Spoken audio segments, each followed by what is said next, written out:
What up? It's Mikey Disco from San Francisco, representing the Knuckleneck Tribe, Soul Sector, Universal Zulu Nation, Mop Top Family, America's Friend. What up? Super Dave from Richmond. Currently living in LA.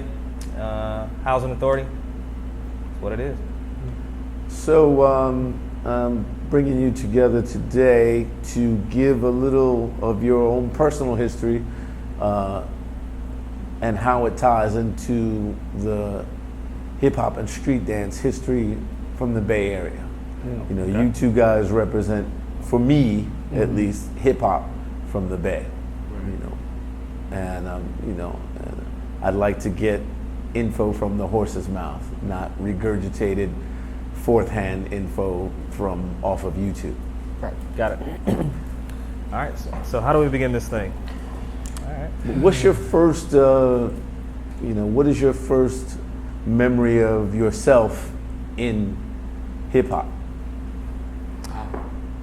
My first memory, I'll speak of it like this, like when it gets me to the core, like, you know, because when I first started it, you know, kind of in and out, but not there. But I was in high school, like 1989, 90, and a person who I knew, like, because I don't know what you guys call them out here, but in schools we call them rallies. Rallies? A rally is a pep rally, basically. Okay, yeah. Oh yeah, assembly like at the gym. Right. Yeah, like where like some of the students they get busy. Right. Whatever. And they're not supposed to be on our campus because they're not in our school, but they came, and we ended up just rocking out, and just the overall feeling and just the I call it that shit. It's that shit. It's that shit. Like there's I don't know how to quantify. I don't know how to explain it, but it's that thing that hits you here. That is just like, okay, all right, I'm about this now. Like this is where it is for me. The feeling. So, exactly. And it was one of my crew members, Richmond, who I've known since '84, who came up, and we've been in the same group ever since. Yeah. Well, I can't pinpoint a specific time or a specific event that my first memory of hip hop, but I do know growing up in the Bay through the '80s, especially during the breaking era, you know, obviously it was around the country, made an impact around the country, and of course on the radio during that time, of course, they're playing what we call now golden era hip hop, you know, whether it be from the East Coast or the West Coast. So it was always around, but I did notice my freshman year in high school, around 90, 91, that it's just all of a sudden there's a full-fledged Bay Area hip hop scene like that encompassed every element. And I'm not necessarily referring to dance, but like you would go to the mall, you go to a bus stop, you would already see people strutting, popping, mixing it with breaking, already doing the hip hop social dances that we all saw on TV and saw on videos. They're already, well, for me, like I said, I'm just jumping into high school, and then there's already like mobile DJ groups, battle DJ groups, and like, I mean, not to sound like it's like some fairy tale, but like literally, you could catch a freestyle cipher anywhere, and you know, freestyle meaning like like MC freestyle, and you know, and then obviously bombing was a big thing in the Bay, so it was kind of like you had to be a part of it because everyone around you was kind of a part of it. Yeah. And it's kind of and you're not necessarily like jumping into hip hop because like, I didn't jump into hip hop because I want to be a dancer. It's just like it was just natural progression, and it's like, and you also want to tinker around with anything else in hip hop. At the time, like almost everybody who danced, they also tried to MC. They also try to DJ, or everyone has a tag. Everyone has a tag, and Mine was terrible. So it's more. I'm sorry. So, you know. But I mean, I guess like over the years, I mean, you don't want to hear me rap. So you don't want to hear me rap. So it's basically dancing is just one, you know, the thing that resonated with me. And when I say dancing, I was, you know, you gotta understand that at the time there was no rules. That's one thing about the Bay Area. Is it's like such a melting pot mix of ideas and types of people, and even our style of hip hop. You know, we have the sounds that have more of the backpacky boom bap type of persuasion, or music that has like more of a street pimp gangsters type of sensibility. So that type of music, or you know, or a funk bass, you know, that it kind of like melted into our hip hop style. So since there was no rules or necessary like names to movement, everything hip hop was like, you can mix hip hop with breaking. You can mix popping. Well, we didn't even call it popping. We called it strutting. I remember that. Yeah, in high school, it was like, oh, you're strutting, and it wasn't until, you know. And I remember a couple years later, we heard from the LA guys. Were like, no, it's called popping. Yeah. It's like, okay. Then it was like, it's just because terminology changes from neighborhood to neighborhood. You know what I mean? And so I realized now later, it's like we were right. It was called strutting, you know? So going back into the history before us, you know what I mean? Like, yeah, we were right in calling it strutting, because it was actually our older brothers, older uncles, you know, that were teaching us about the generations before us. So hip hop freestyle at the time was a hodgepodge of things. And it was okay, because it was okay to mix hip hop with breaking at the time, because we didn't know any better. No one told us the rules of anything like that. So neither did we, though. Yeah, right. So just exactly, because there's no YouTube, there's no there's no rule book, you know. And it actually it gave it its own, like, you know, it was a lot more free, you know what I mean? And Yikes. I did that with my mom. Thanks, Fire. You ruined everything. You ruined her. That was awesome. That was awesome. That was awesome. Actually, and okay, so what was I saying now? But yo, regroup. Yeah, since there, you know, we didn't have YouTube, we didn't have many videos. A lot of the things that influenced were things we would see on TV and from other people. So even terminology. So get back to terminology.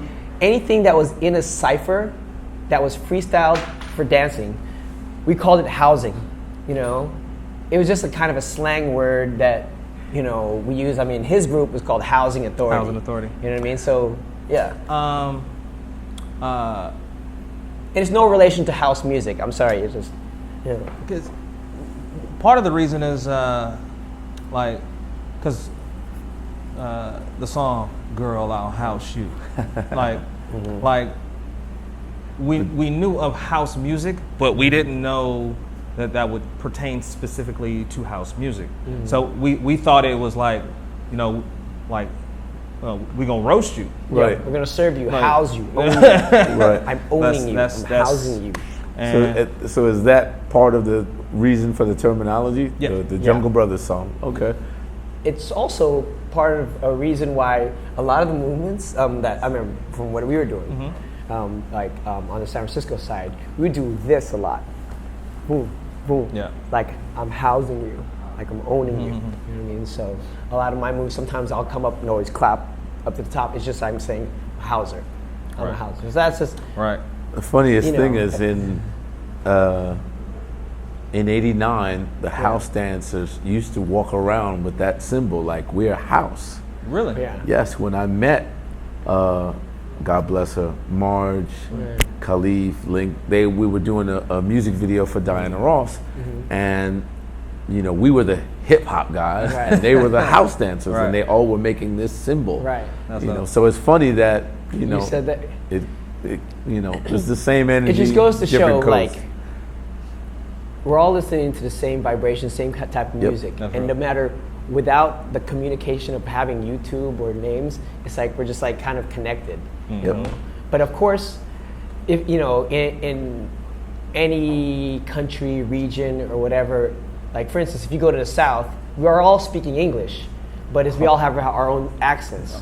So on the West Coast, we were still doing similar movements to the East Coast, but it's our Bay Area interpretation, of what we were seeing or what we were feeling. You know what I mean? Of course, it's not going to match up completely, with the East Coast, but it's our own accent. Exactly. You know? Well, Yeah. speaking of that, could you clarify? Yeah. Because I remember in this discussions with you before, the I difference mean? in terminology. Like here, we called everything crews. Yeah. There, you guys called it tribes. Yeah. Yeah, we use the word tribe a lot. We use both. Mm-hmm. Yeah, we do use. Because I do use. like housing authority, we always said crew. Mm-hmm. Like I'm trying to think. Yeah. No, we always said crew. One thing about crew names at the time.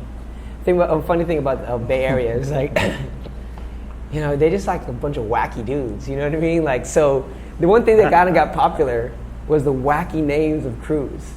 So the fun, me and Profo and Rob Nasty, we all started. I started dancing with them in '91. They started off as Housers, hip hop dancers, and they've gone on now. They're Rob Nasty's doing the top rock, and Profo's b-boy.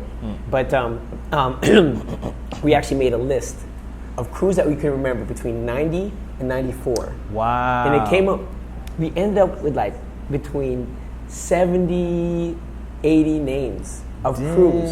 So if you can imagine like being impressive. in such a small place, like we don't know each other, but like every like from city to city, like each neighborhood having a crew of 10 people. So that's why just to give you an idea of I could fall off a building and land on a dancer at that time. Right. You know what I mean? So and all the names were kind of nutty. Like we had I remember this is a crew called Psycho Bunnies. There's like a Maniac I don't remember Muskrats. There's Wow. there's I'm trying to think of some Richmond ones.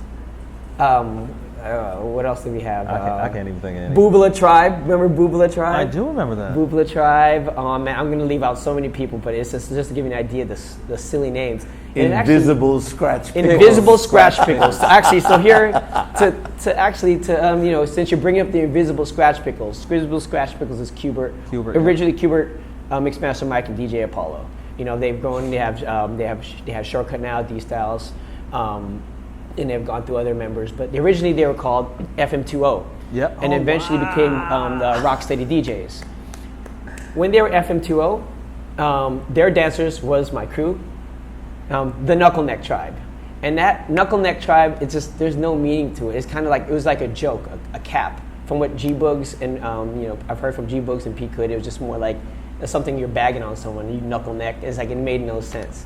But then, like more groups started having this started making like goofy names. So Invisible Scratch Pickles, since they were all kind of like part of the same clique. That's awesome. You know what I mean? It was just like, yo, we're just some crazy motherfuckers. You know what I mean? Yeah, Like, that's awesome. So that's the where the Invisible Scratch Pickles, the influence of the name Invisible Scratch Pickles. So as you can see again, Qbert, Shortcut, Invisible Scratch Pickles. They're obviously they're one of the most well-known battle DJs or turntablists of all time, but we were all part of the same crew, so that was more like how crews were back then. It was kind of like everything encompassing, you know what I mean? So, and I mean, what I thought was dope was how crews came to be,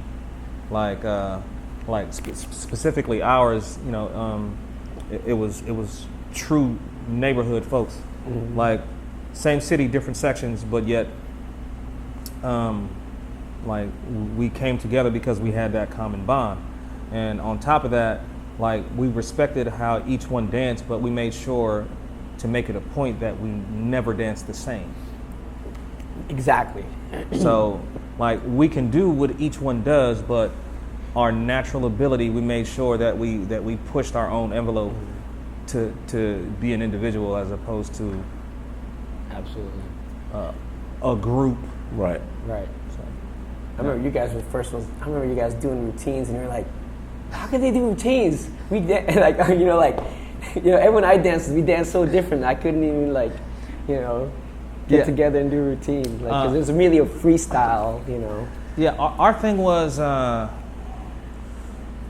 like we really loved music, Right. and so like when we did shows, like it was a freestyle show, but we also incorporated the choreography element with different types of music, so it would send people for a loop. So we had a hip hop bass, but yet we'll dance to like Sade. Like, and people be like, "What the?" But yet, you see these hip hop kids dancing to this kind of music, and it's like, that's different. And that's what it was. That's how we were. And part of that, this is just a shout out to Mop Top. And part of that is because of Layla Hathaway's "Baby Don't Cry." Yeah, he's laughing right now. By the way, I'm laughing because when we were shooting all of this stuff, we didn't have any idea of any impact or anything. It was just fun. Heads just, oh, you want us to dance to this? Okay. Oh, we're gonna shoot. You're gonna film us while we just being ourselves? Right. Okay. And we had no idea of the impact it would have on anybody. And here it is, 25, 30 years later, and we're like, when you hear about this, it always makes you laugh. Because to us, like, because we had the jukebox or straight VCR or whatever. So when back then everything was this, and then all of a sudden we see that, you're like, holy so you don't, so okay, got it. So that just blew the doors open for how to process music. Right. Can you name some of the members of Housing Authority? Absolutely. 7 members. We have to. Like, there's myself, Mad, aka Maddox Terry, Richmond, Tone, Fly, Jamar, who am I missing? Kato. And Kato. And then one of the original members, his name was Man. Like he was in there before I even got there, and then there was another gentleman named Carlos. Solo. Solo was in Housing Authority. He was a Monty Tribe. Monty Tribe.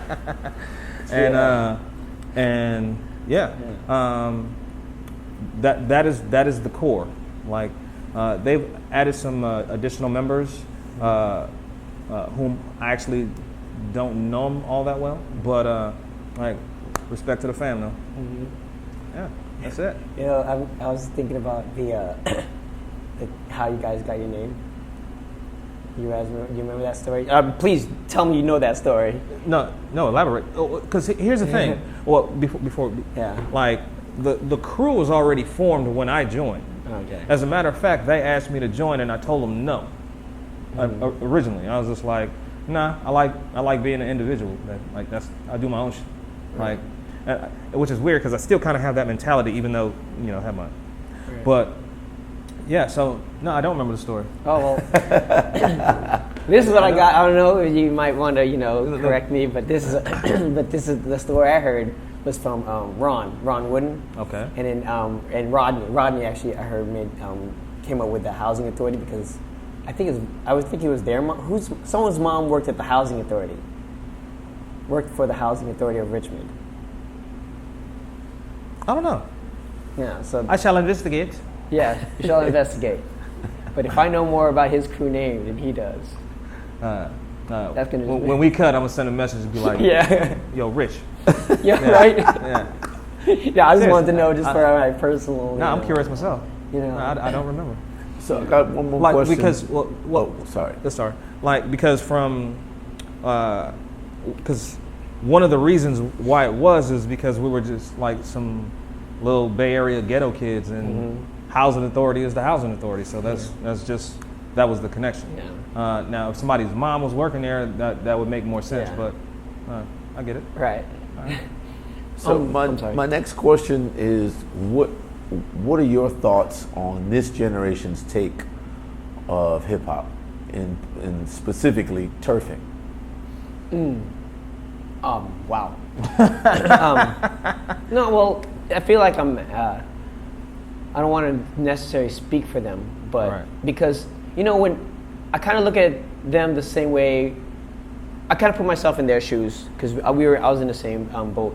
Like, I was doing a style and I really didn't understand it until you grow up and you start really finding the connections between things. You know what I mean? Like, you don't really make names for stuff, and it's just something you're at the moment you're just living it. But because there's a few turfers in my crew, and I actually asked them, what is the name of that move? What is the name of that move? What is the base of this? And then, of course, when I practice with them, I try to kind of pick up what is that bounce or flow that makes their style the style it is. You know what I mean? Because at this point, it's like so many other styles of influencing turfing. Like, they're adding a lot more tuts, a lot more bone breaking. But there is a certain kind of bounce and storytelling that is true to the original turfers. Like, some of the original turfers was the Architects, Jarrell Bay. Shout out to them. You know what I mean? And a lot of people, I don't believe they get a lot of credit because I feel like a lot of the turfers, like I said, they're in the moment, so they're not really like reaching back and thinking of where it comes from. So honestly, like what I've got from it, there's few names of some moves that I know, and if we always talk about if locking is here and top rock is here, hip hop is here, and house is up here. You know what I mean? Our typical hip hop bounce is here, whereas like with the turf the way the turfers bounce, their weight is leaned back, and one weight that an example of one of the moves that they did a long time ago that kind of displays that is a move that is called the Bernie lean. I mean, and it's like named after the movie Weekend at Bernie's, where the dude is dead and he's kind of just like laid back, kind of like, but he's like has this like this kind of like back shake to it. So that from the back, that from the front, that going to the side, that kind of bounce is kind of where I see the foundation of turfing. And my buddy Zeus, shout out Zeus from Animaniacs. His whole style, and he's the only one that I really see doing the kind of the pure turfing style. And his thing is he's trying to tell stories. You know what I mean? So he'll be gliding and then throwing something up into the sun, like getting burned by it. That'll melt him or something like that. So he just like that was a terrible idea, a terrible explanation. But, it's a story. It's a story. You know what I mean? So my question was more in you just described it, but how do you see the connection between so how do I see it? them and what you do? I actually see a connection between what they do and strutting and Oakland Boogaloo. Okay. So because the way they sit into the beat is think about the Bay, different styles. We already know the styles that came before us. Where in San Francisco they had strutting, Oakland they have Oakland Boogaloo, Richmond they have roboting, Richmond Robot, BRS, and there's some moves that I feel are derivative of Oakland Boogaloo that the turfers do. Like one is called what do they call it? The turf bounce. And when I see it, it kind of like has this like toe movement that reminds me of Willie Randolph, like Mr. Penguin. So I really feel that their connection is that the Oakland Boogalooers and the San Francisco Strutters are the grandparents of the current, of the turfers. So I really feel like, I see that. Whether they're cognizant of it or not, they are definitely influenced because we're all a part of a lineage. You know what I mean? When it comes to the Bay, you know what I mean? Like, as humans, actually, you know what I mean? Like we are the same lineage, of our ancestors, and I really feel that there is a more. I see the connection better between the strutting and the turfing, rather than our generation. Yeah. So I don't know. And just an observation, He got that one. Yeah. But I really feel like I'm leaving out so much because especially like with when it comes to name, dropping names. We were talking about like some of the earlier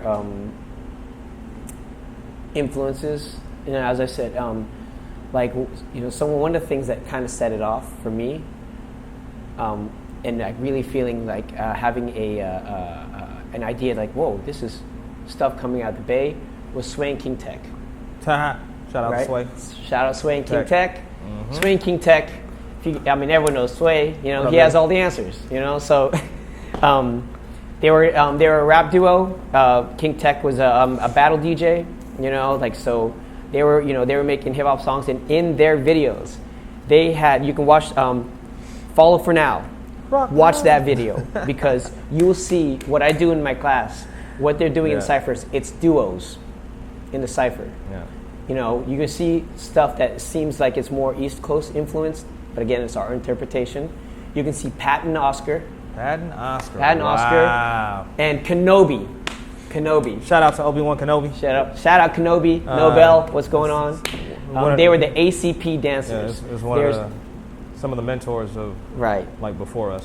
So you could see them dancing, and you could also see people breaking. That was Octaviano from Knuckleneck, who eventually restarted Renegades. So it was a mix of hip hop dancing, and actually with Pat and Oscar, they're already mixing house with breaking. Yeah, you know what I mean? Because how he would do the 90 and stuff like that. Yeah, shit. That's also because Oscar used to do capoeira as well. Mm-hmm. Brought in that whole element as well. Right. Dang. Right. Sorry. That's So yeah. All good. I've been talking about the Knucklenecks, but towards the more the mid to later 90s, there was not as many freestyle dancers anymore. So that's when the ones I saw that were still around, that's how we brought the whole Soul Sector thing together. In fact, we were like the last one. So a lot of people identify me with being Soul Sector because of that video that we came out with in 1998. Wow. But that was us already. I'm already 21 at that time. So we're kind of like already grown up. But Wait, didn't we kick it with you in San Diego? Of course you did. I remember. That's when I first met the rest of your fam, Soul Sector fam. Yeah. So. Dang. Sorry, all of this shit is coming back. Right? See now, okay, my blood's flowing. Dang. My blood's flowing. I'm getting it back. That's good, though. But there were, man, I can't believe I had this vision back then. But yeah, when I made that Soul Sector video, in the Soul Sector video, every song we used was a Bay Area hip hop song or had some relation to the Bay. We used Saphir. Battle Drill. Nice. Shout out to Saphir in the Hobo Junction. Mm-hmm. Shout out to Hyro. My Hyro fam. Yeah, Hyro. We used I'm fly, bro. Loot Pack when I'm on the mic. Loot Pack was on Stone's Throw, which was is in LA now, but it was originally a Bay Area label. So we got the test press to that, and then we got Dilated Peoples, Work the Angles. They're they're Rocksteady fam. They are Rock in Evidence. They're Rocksteady, and of course Babu.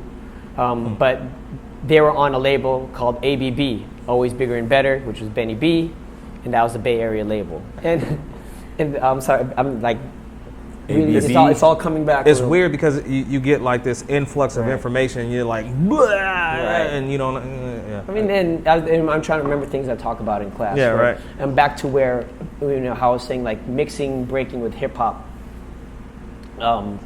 A lot of the hand movements again, a lot of hand movements. Some of them were coming from strutting and stuff. We did a lot of these, a lot of these, Well, a lot of these, hold a off lot of on these. that because we're gonna get to the dance Yeah. part of it where Yeah, you can I mean, actually show. And then it's like we did a lot of the top. Like every time we would go like this, that was like from top rock, but we do that a lot in our mixing that with our hip hop. Got it. And man, like so, yeah, it was just like ended up being like a hodgepodge. And I also, before us even, there was another generation of hip hop dancers that I feel like I need to include the whole Hammer. The Holy Like, Ghost Boy. The whole, Hammer and his entire squad of 1 million dancers, you know what I mean? Like, Hammer was a big influence on me, you know what I mean? And the relationship between strutting and that's and Hammer's generation of hip hop dancers, the connection I see is Pop Tart. Because Pop Tart was, everyone knows Pop Tart as, being the Fillmore kid, the strutter. You know what I mean? Shout out to Pop Tart, one of my teachers. What up, man? But a lot of people don't know that he was a hip hop dancer. He choreographed stuff for 357, and I'm trying to remember the name of the 357 video, but you will see that they are doing hip hop, some Cuddy Mac movement from the that I guess our interpretation of the LA guys. And then they do a strutting routine they're doing a strutting routine to hip hop. So, I can't forget about MC Hammer and like all his videos and all the dances he put on that, The definitely Burrell were brothers. influenced, so. Wow. Yeah, I mean, there's a kinda million know people those we're guys. forgetting, but, That's my generation. yeah. That's, yeah, so. And, Stretch, you were coming out to Oakland at the time, Yeah, right? that's So- how I met. I met Hammer, man. First year I met him, 1987, Yeah. on tour with Houdini. Right. And Okay. And then he came to New York. He was in the Holy Ghost Boys, and he wasn't even Right. in MC Hammer yet. Okay. Yeah, man. So And I have to get this on video if I don't, I didn't drop any of the names of the original Knuckleneck guys, and I should have, you know what I mean, because they're a big influence on, on me and my style, and like even, those are my big brothers, you know what I mean. P Kid, was like, he was the first one to like that was brought into West Coast Rock City. P Kid, original Knuckleneck Tribe. He was just like, he's the one who kind of had that like real like Frisco kind of like swagger to him, and he added it to breaking, you know what I mean. And he ended up being an MC. Shout out, now he's now Picasso. And my big brother G Boogie, like those guys were just, he was like the first one that I really saw like doing hard, like his one of his hip hop styles. His hip hop style was like, it was really dope, and I was really inspired by him back in the days. And he's still active. And they also shout out to G Boogie, P Kid, all the rest of the original Knuckleneck Tribe, Gizmo, Bayardo, there's a whole bunch of them. So, but yeah, I had to drop it to the OGs of my crew. Cool. And these guys, Question: do they Yes. still do Cream of Beat? They do it on 4th of July weekend. It's basically now it's for old fat people now, but Really? Yo. Yeah. So back in the Let's not put that part in. no, not that. But there used to be this thing called Cream of Beat, and it was one of the dopest events. Yeah. Like, that shit was just like, it was like 3 rooms, different types of music, and one of my favorite DJs was Mind Motion. Mind Motion, Ivan, shout out to the Pirate DJs. Pirate DJs, and to me they were DJs, like, because they knew how. They knew how to read the crowd, and they knew what the crowd wanted and needed. Like that, boy, that was the shit. Yep. Like anytime you go to an event and you like you already at your shit, and then he put on some shit, either you ain't never heard it, or like you wasn't expecting it, or how he mixed it in. Like that shit was just make you lose your fucking mind. Yeah. Shit was dope. Still goes on. July 4th weekend every year. Cream of beat. That's what it is. You know. Damn. Okay, sorry. Yeah. No, I still talk to Ivan in my emotion. That's dope. You know. Cool. Let's get to the dancing. All right. Oh, dancing's dumb. Can I change my pants?